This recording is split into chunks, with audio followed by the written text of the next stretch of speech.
नमस्कार।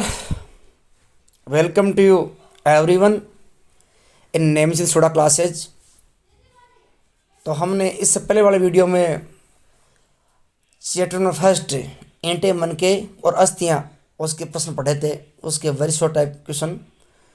तो आज हम जो अपना सेकंड चैप्टर है राजा किसान और नगर, आरंभिक राज्य और अर्थव्यवस्था, इसके जो अति लघुतरात्मक जो प्रश्न है वो मैं लेके आया हूँ। टोटल 35 प्रश्न है इसमें, तो ज़्यादा लंबा वीडियो नहीं बनेगा। तो आप मेरे वीडियो को ज़रूर देखना, क्योंकि अर्धवार्षिक परीक्षा की दृष्टि से ये प्रश्न बहुत ही महत्वपूर्ण है।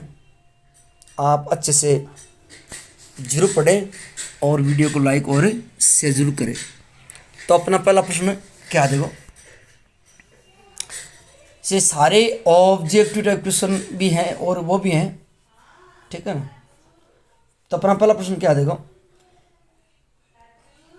कि निम्नलिखित लिपियों में से जेम्स प्रिंसेप द्वारा निकाला गया था बंगाली और देवनागरी लिपि। याद रखना, बंगाली और देवनागरी। प्रश्न उल्टा है कि निम्नलिखित लिपियों में से किसका अर्थ जेम्स प्रिंसेप द्वारा निकाला गया था, ठीक है ना, बंगाली और देवनागरी लिपि। ओके, उसके बाद में अगला क्वेश्चन क्या है, क्वेश्चन नंबर 2। ईसा पूर्व प्रथम सहस्त्राब्दी के मध्य काल विश्व इतिहास में महत्वपूर्ण मोड़ माना जाता है। तो इसमें है इसका उत्तर द महाजनपदों का आविर्भाव और लोहे का उपयोग, वेरी इंपॉर्टेंट। यानी महाजनपद है उसका विकास हुआ और लोहे का उपयोग, लोग लोह धातु को उस टाइम उपयोग में लाने लग गए थे। ओके, उसके बाद में अगला क्वेश्चन, अपना अगला क्वेश्चन है कि प्राचीनतम अभिलेख लिखे जाते थे हिंदी में, पाली में, प्राकृत में और अंग्रेजी में। तो इसमें इसका उत्तर होगा प्राकृत भाषा।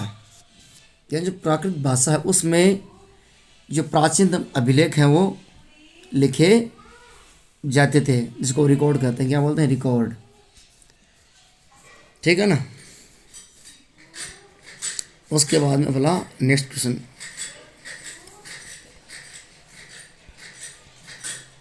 राजा किसान और नगर के उत्तर प्रश्न का 4 है। जनसामान्य की भाषाओं को कहा जाता था। तो इसमें वही भाषा है, जनसामान्य भाषा वो थी, प्राकृतिक भाषा थी। ओके, कौन सी भाषा थी? प्राकृतिक भाषा। ओके, उसके बाद में अगला क्वेश्चन अपना है अशोक के अधिकांश अभिलेख किस भाषा में? तो इसमें दिया है प्राकृत भाषा। कौन सी भाषा है? प्राकृत भाषा में, ठीक है, अधिकांश। उसके बाद में है अगला क्वेश्चन नंबर 6 कि निम्नलिखित में से मगध की राजधानी कौन सी है? मगध की राजधानी, निम्नलिखित में से मगध की राजधानी कौन सी है? तो मगध की राजधानी कौन सी है? अपनी राजगृह, हमें पता है कौन सी है, राजगृह है। ओके, उसके बाद में क्वेश्चन नंबर अगला है नेक्स्ट कि निम्न में से मौर्य साम्राज्य का सबसे महत्वपूर्ण राजनीतिक केंद्र था। तो इसमें था पाटलिपुत्र, जिसका आधुनिक नाम क्या है? पटना, ठीक है ना। बिहार की राजधानी है पटना। ओके, याद रखना, पटना। उसके बाद में है क्वेश्चन नंबर 12, क्वेश्चन 8 हो, ये तो ऊपर दिया है। क्वेश्चन 8 है कि निम्न में से किस शासक को 20वीं शताब्दी के राष्ट्रवादी नेताओं ने प्रेरणा का स्रोत माना? निम्न में से किस शासक को 20वीं शताब्दी के राष्ट्रवादी नेताओं ने प्रेरणा का स्रोत माना? तो इसमें मैंने अशोक, अशोक महान, ठीक है ना। वेरी इंपॉर्टेंट क्वेश्चन है, वेरी इंपॉर्टेंट, ठीक है। उसके बाद में अगला क्वेश्चन, अगला क्वेश्चन ये राजा, किसान और नगर, ये अपना पार्ट है ही। उत्तर इसका प्रश्न नंबर 9 है कि सर्वप्रथम सोने के सिक्के किन शासकों ने जारी किए थे। तो हमें पता, सबको शायद सबको पता है, हमारी क्लास को, कुषाण शासकों ने। उसके बाद क्वेश्चन नंबर 10 अपना कि निम्नलिखित में से सर्वोत्तम, निम्नलिखित में से सर्वोत्तम कारण की पहचान कीजिए जिसके कारण राजा अशोक को उसकी प्रजा द्वारा देवनाप्रिय, ये प्रियदर्शी के रूप में, देवनाप्रिय यानी देवता को प्रिय, प्रियदर्शी यानी सबसे प्यारा। तो इसमें उसका उत्तर है द। उसने धम्म के माध्यम से समाज की भलाई की। धम्म एक जो अशोक की गीता थी, उसमें लोगों की जो कानूनी व्यवस्था है, एक तरीके से संविधान था, उसके तहत वो चलते थे। और उसमें लोगों के जो कानून कायदे वो लिखे गए थे, उसके हिसाब से चलना, तो उसके माध्यम से अशोक ने उसका भला किया। अगला क्वेश्चन है, इसमें देखो हरिंक वंश देर का है, नंद वंश देर का, मौर्य वंश देर का और कुषाण वंश देर का, ठीक है। इसमें मिलाने हैं, तो इसमें मिलाने इसका सही, इसमें देर का है। जैसे हरिंक वंश है, हरिंक वंश है वो है बिंबिसार से, और नंद वंश है वो है महापद्म नंद, और मौर्य वंश हमें पता है चंद्रगुप्त मौर्य, इसमें चंद्रगुप्त लिखा केवल, और कुषाण वंश है वो कनिष्क। ये कितना इंपॉर्टेंट, ये 4 प्रश्न हो गए। कितने प्रश्न हो गए? 4 की हरिंक वंश से कि राजा उसका बिंबिसार, और नंद वंश महापद्म नंद, और मौर्य वंश चंद्रगुप्त मौर्य, और कुषाण वंश कनिष्क है, ठीक है ना। अगला समुद्र का बेलार, इलावा, अणिमई और गहब दास घर का मुखिया जमादार इलावा। अब इसका उत्तर आगे क्या है देखो, इसका उत्तर हो जाएगा कि खंड कै में खंड कै और ख को मिलाना था। तो बेलार है वो जमादार, एक मिनट, ये नाम ऐसे कैसे आ रहा है, जमादार ये सही है। उसके बाद में इलवाहा, इलवा ये है, और अणिमई दास, और गहब घर का मुखिया, यानी ये बहुत ज़्यादा इंपॉर्टेंट है। यानी गहब किसको कहा गया है? घर के मुखिया को। उसके बाद ये तो हो गया वेरी शॉर्ट क्वेश्चन, वो वैसे अति लघुतात्मक तो हो ही गया, लेकिन जिसको बोलते हैं ऑब्जेक्ट टाइप बहुचयनात्मक हो गए। अब ये प्रश्न आ गए वेरी शॉर्ट टाइप है, लिखित में है, इसका एवं नहीं है, सीधे ही है। अशोक के अभिलेख सर्वप्रथम किसने पढ़ा? 1838 में सर्वप्रथम ब्रिटिश अधिकारी जेम्स पियर्सन ने अशोक के अभिलेख को पढ़ा। Very important, very very important प्रश्न है, वेरी इंपॉर्टेंट, ठीक है ना। उसके बाद में है अगला प्रश्न, सम्राट अशोक के अधिकांश अभिलेख किस भाषा में है? तो अशोक अधिकांश अभिलेख वो किस भाषा में है? प्राकृत भाषा में, याद रखना भाई, कौन सी भाषा में है? प्राकृत भाषा में। उसके बाद में है अगला क्वेश्चन, प्रश्न नंबर 3 है। अगला क्वेश्चन है कि जैन और बौद्ध धर्म के आरंभिक ग्रंथों में कितने महाजनपदों का उल्लेख मिलता है? तो जैन और बौद्ध धर्म के ग्रंथों में 16 महाजनपदों का उल्लेख मिलता है, ठीक है ना। ओके। उसके बाद में अगला क्वेश्चन, 5 प्रमुख महाजनपदों के नाम, 5 प्रमुख कौन सा? तो इसमें कुरु है, वज्जी, मगध, कौशल और अवंती। ये याद रखना भाई, परीक्षा में आ सकता है कि 5 प्रमुख महाजनपदों के नाम लिखिए, ये वेरी इंपॉर्टेंट है, इसको आप याद कर लेना, वेरी इंपॉर्टेंट। उसके बाद में क्वेश्चन नंबर अगला, ठीक है ना, क्वेश्चन नंबर 5 क्या है कि 16 महाजनपदों में सबसे शक्तिशाली महाजनपद कौन सा था? तो 6वीं शताब्दी ईसा पूर्व BCE में सदियों के बीच मौर्य समाज में सबसे शक्तिशाली महाजनपद का यह नाम लिखे, एक ही बात है, ठीक है ना।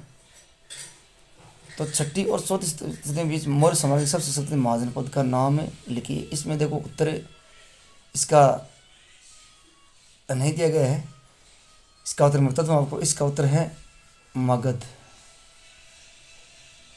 ठीक है। मगध है वो सबसे शक्तिशाली महाजनपद था, ठीक है ना। उसके बाद में यही प्रश्न है कि चौथी और विश्व में मगध की राजधानी कहाँ स्थापित की गई, तो इसमें है पाटलिपुत्र। कौन सी है? पाटलिपुत्र पढ़ना। राजाओं का घर किसे कहा जाता था? मगध साम्राज्य की प्रथम राजगीर है। राजगीर को राजाओं घर, नाम से पता है, राजगीर को राजाओं घर कहा जाता था। अगला क्वेश्चन है कि मौर्य साम्राज्य का संस्थापक कौन था? ये हमें सबको था। मौर्य साम्राज्य संस्थापक कौन थे, अथवा मौर्य साम्राज्य की स्थापना किसने की थी? तो चंद्रगुप्त मौर्य ने, हमें सबको पता है, चंद्रगुप्त मौर्य ने। उसके बाद में अगला क्वेश्चन, कलिंग पर विजय प्राप्त करने वाले मौर्य सम्राट का नाम बताओ। तो कलिंग पर विजय प्राप्त करने वाला मौर्य सम्राट अशोक था, सबको पता नहीं। कौन था? अशोक। कौन था? अशोक महान, ठीक, ओके। कौन था? अशोक। उसके बाद में है अगला क्वेश्चन। अगला क्वेश्चन क्या अपना कि अर्थशास्त्र का रचयिता कौन था? हमें पता ही है, अर्थशास्त्र मौर्य काल के दौरान अर्थशास्त्र पुस्तक का लेखक कौन था? तो इसका रचयिता चाणक्य या जिसको बोलते हैं कौटिल्य। वेरी इंपॉर्टेंट क्वेश्चन है। उसके बाद में अगला क्वेश्चन 11 कि मौर्य साम्राज्य के किन ही 5 महत्वपूर्ण राजनीतिक केंद्रों नाम। तो वेरी इंपॉर्टेंट ये प्रश्न वेरी इंपॉर्टेंट है, ठीक है ना। एक तो इसमें पाटलिपुत्र है, उज्जैनी है, तक्षशिला है, सुनगिरी है और होयसल। तो पाटलिपुत्र, उज्जैनी, तक्षशिला और सुनगिरी, ठीक है, ये याद करना आपको। अगला प्रश्न वेरी इंपॉर्टेंट क्वेश्चन है 12वां, धम्म क्या है? मौर्य सम्राट अशोक ने अपनी जनता के नैतिक उत्थान के लिए जिन आचारों की संहिता प्रस्तुत की उसे क्या बोलते हैं? धम्म। यानी आचार, यानी नए आचार विचारों की संहिता जिसमें नैतिक नियम थे जनता की भलाई के लिए, कि हमें कैसे जीवन जीना है, हमें किसी की हिंसा नहीं करनी है, यानी हत्या नहीं करनी है, किसी के साथ दगा नहीं करना है। क्योंकि इतिहास गवाह है कि सम्राट अशोक ने कम से कम 100 भाइयों का वध, यानी उसकी हत्या कर दी, उसका कत्ल कर दिया था। तो उसके बाद में उसका जो हृदय है एकदम से बहुत ही ज़्यादा दुखी हो गया था, भाव विभोर हो गया था। तो उसने अपने जीवन में कहा कि मैं कभी युद्ध नहीं करूँगा। तो कलिंग युद्ध की बात है, उड़ीसा है, वर्तमान जो उड़ीसा उसका नाम क्या था? कलिंग। उसके बाद में प्रश्न नंबर 13 है कि नीचे दी गई जानकारी को पढ़िए और अशोक द्वारा 30वीं शताब्दी में फैलाए गए संदर्भ में जोड़ी सिद्धांत साधन और सार्वभौम सिद्धांतों ने लोगों के जीवन को अच्छा बनाने के लिए सुनिश्चित किया। अशोक ने इन सिद्धांतों के साथ अपने साम्राज्य की अखंडता बनाए रखने का प्रयास किया। तो इसमें क्या है? धम्म। इसका उत्तर धम्म ही है। क्या होगा? धम्म। अगला क्वेश्चन है कि अशोक ने धम्म के प्रचार के लिए किस नाम से विशेष अधिकारी की नियुक्ति की? तो इसमें अशोक ने धम्म के प्रचार के लिए महामात्य, याद रखना, महामात्य एक विशेष अधिकारी या विशेष अधिकारी नियुक्ति की, महामात्य, याद रखना। उसके बाद में है अगला क्वेश्चन कि शिलापादिकारम क्या है? शिलापादिकारम क्या है? शिलापादिकारम क्या है? शिलापादिकारम क्या है, ये अपना प्रश्न है, ठीक है। तो शिलापादिकारम प्रसिद्ध तमिल महाकाव्य, याद रखना, प्रसिद्ध तमिल महाकाव्य, याद रह जाएगा आराम से, शिलापादिकारम महाकाव्य, शिला, ठीक है। उसके बाद में अगला क्वेश्चन, किस वंश के शासक अपने नाम के आगे देवपुत्र उपाधि लगाते थे? कुषाण वंश के शासक अपने नाम के आगे देवपुत्र उपाधि लगाते थे। याद रखना, ये प्रश्न बहुत पड़ा गया है। कुषाण शासक। आगे एक चित्र दिया, देखो कि नीचे देखिए चित्र को ध्यान से देखिए। इस चित्र से संबंधित 4वीं सदी से ई की मूर्ति को पहचानिए और उसका नाम है बताइए, ठीक है ना। ये 4वीं सदी की क्या है? मूर्ति है। तो इसका मैं नाम बताना। कुषाण शासक की बलुआ पत्थर से निर्मित मूर्ति है। तो ये कुषाण शासक की मूर्ति है, बलुआ पत्थर से क्या है निर्मित। अपनी बुक में भी ये दे रखी है। इसके ऊपर जो गर्दन है वो नहीं है, टूटी हुई है। प्रयाग प्रशस्ति क्या है? देखो, प्रशस्ति का मतलब होता है किसी की प्रशंसा में कोई अगर बात अगर लिखी जाती है ना तो उसको बोलते हैं प्रशस्ति। प्रयाग प्रशस्ति हरिश्चंद्र द्वारा लिखित है। किसके द्वारा? हरिश्चंद्र द्वारा लिखित है, जो समुद्रगुप्त का दरबारी कवि था। इस प्रशस्ति में समुद्रगुप्त दिग्विजयों के कारण विवरण इसमें मिलता है, ठीक है ना। तो ये हरिश्चंद्र द्वारा लिखित है। प्रयाग प्रशस्ति किसने लिखी थी? तो हरिश्चंद्र ने लिखी थी, ठीक है ना। और वो समुद्रगुप्त है जो सम्राट था, उसका दरबारी कवि था। ओके, अगला क्वेश्चन है क्वेश्चन नंबर 19 कि किस शासक को भारत का नेपोलियन कहा जाता है? तो समुद्रगुप्त को, ठीक है ना। तो इसमें समुद्रगुप्त द्वितीय है, समुद्रगुप्त द्वितीय। ओके, उसके बाद में अगला क्वेश्चन, प्रशस्ति और शिलालेख में अंतर। वेरी इंपॉर्टेंट है। प्रशस्ति कवियों द्वारा अपने राज्य या स्वामी की प्रशंसा में लिखी जाती है, जबकि अभिलेख में उन्हें बनवाने वाले लोगों की उपलब्धियों और क्रियाकलाप विचार लिखे जाते हैं। तो हो गया नहीं भाई। प्रशस्ति होता है किसी राजा या स्वामी होता है उसकी प्रशंसा में, राजा की प्रशंसा में लिखी जाती है। और जो शिलालेख होते हैं या अभिलेख होते हैं, है ना, वो क्या होते हैं? राजा जो होते हैं उसकी उपलब्धियाँ और उसके क्रियाकलाप है या उसके विचार, उसकी उपलब्धियाँ या उसकी विजय होती है, उसका वर्णन किया, उसमें वर्णन किया जाता है, लिखा जाता है। अगला क्वेश्चन है, जातक कथाएं अथवा जातक कहानी क्या है? माता मुद के पूर्व जन्म की कहानियों का संकलन। बहुत ही important, very important, very important. यानी महात्मा बुद्ध है ना, उसके पूर्व जन्म की जो कथाएं हैं ना, पूर्व जन्म की जो उसकी जीवनी है, उसको क्या बोलते हैं? जातक कथाएं। उसके बाद में अगला क्वेश्चन कि किस जातक कथा से पता चलता है कि राजा विशेषकर ग्रामीण प्रजा के बीच संबंध तनावपूर्ण ना जाता था, तनावपूर्ण हो जाता था, ऐसे है, ठीक है ना। तो इसमें है गंध तिंदु जातक कथा से पता चलता है कि राजा और प्रजा के बीच संबंध तनावपूर्ण होते थे, ठीक है ना। ओके, उसके बाद में अगला क्वेश्चन है वेरी इंपॉर्टेंट, सुदर्शन झील का निर्माण किसने करवाया था? किस शासक ने इसकी मरम्मतें करवाई थी? तो किस शासक ने सुदर्शन झील का जीर्णोद्धार करवाया? एक ही बात है। तो सुदर्शन झील का निर्माण मौर्य काल में एक स्थानीय राज्यपाल द्वारा कराया गया था। इसका नाम था शक राजा रुद्र दामन। क्या था नाम था उसका? रुद्र दामन। क्या नाम था? रुद्र दामन। उसका शक शासक रुद्र दामन, वेरी इंपॉर्टेंट है। उसके बाद में क्वेश्चन नंबर 24, आरंभिक भारत का सबसे प्रसिद्ध ग्रंथ कौन सा है? आरंभिक भारत का सबसे प्रसिद्ध ग्रंथ कौन सा है? उत्तर है इसमें आरंभिक भारत का सबसे प्रसिद्ध ग्रंथ है संस्कृत भाषा में लिखित मनुस्मृति, ठीक है ना, मनुस्मृति। लेकिन अगर मनुस्मृति बात करें तो मैं तो इसका विरोध करता हूँ, क्यों? इसमें जो वर्णन किया ना, उसमें नारी के बारे में, शूद्र के बारे में बहुत ज़्यादा भयंकर, मतलब उसका चित्रण किया गया बहुत ही खतरनाक तरीके से, ठीक है ना। तो मैं इसको नहीं मानता हूँ मनुस्मृति, और आपको ही नहीं माननी, क्योंकि अगर मनुस्मृति लागू हो गई ना तो सबके जीना हराम हो जाएगा, क्योंकि इसके जो नियम है ना वो बहुत ही खराब है, मनुष्य विरुद्ध है एकदम से।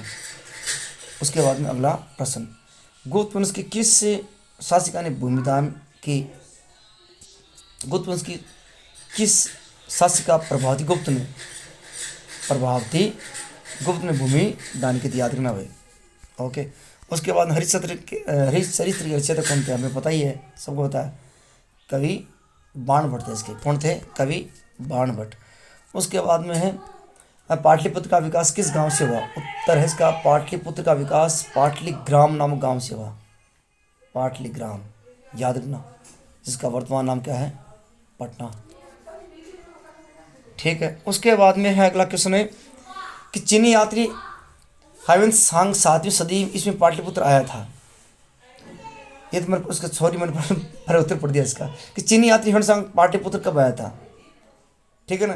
तो याद रखना, ये वेरी इंपॉर्टेंट क्वेश्चन है। 7वीं शताब्दी में चीनी यात्री, ठीक है ना, वहेन सांग है पाटलिपुत्र आया था 7वीं शताब्दी में, याद रखना। उसके बाद में अगला क्वेश्चन है कि पेरिप्लस ऑफ द इरिथियन की रचना किसने की थी?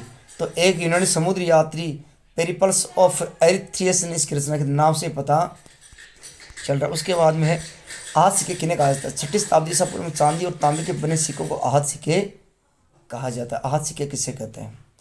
ठीक है, देखो आहत बनाते कैसे हैं, जैसे ये धातु है, ठीक है, इस पर दबा करके, इस पर किसी वस्तु का अगर कोई वस्तु होती है ना, उस पर क्या होता है, उस छापा होता है, उसको दबा करके बनाए जाते हैं आहत सिक्के।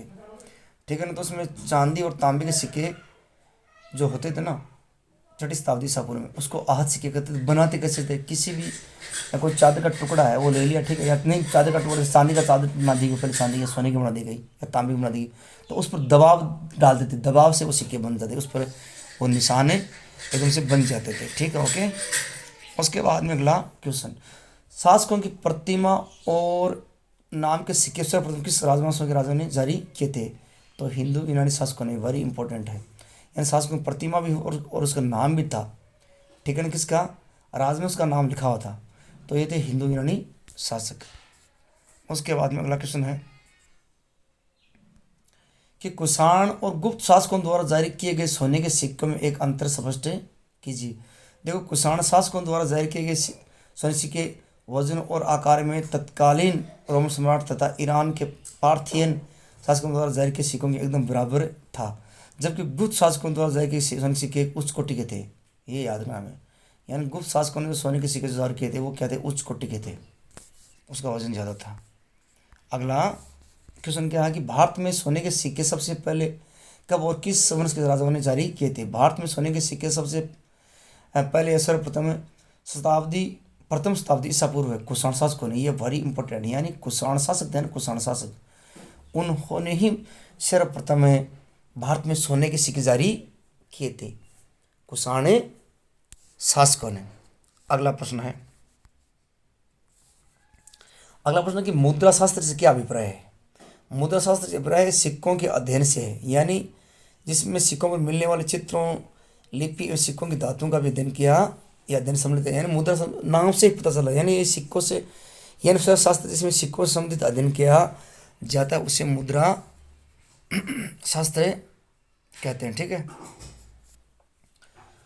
उसके बाद में अगला प्रश्न क्या है कि सामान्यतः अशोक को अभिलेखों में किस नाम से संबंधित किया गया है? तो सामान्यतः अशोक को अभिलेखों में देवनाम प्रिय और देवताओं के प्रिय और प्रियदर्शी, देखने में सुंदर। प्रियदर्शी का मतलब देखने में सुंदर, और देवनाम प्रिय होता है देवताओं का प्रिय, तो इन नामों से संबोधित किया गया है। ठीक है, तो आज ये 35 प्रश्न हैं, ये वेरी इंपॉर्टेंट क्वेश्चन है। तो अब आगे हम कल तीसरा जो पार्ट है उसके अति लघुतार्थ प्रश्न हमें पढ़ने वाला। ओके, थैंक्स, मिलते हैं नेक्स्ट वीडियो में।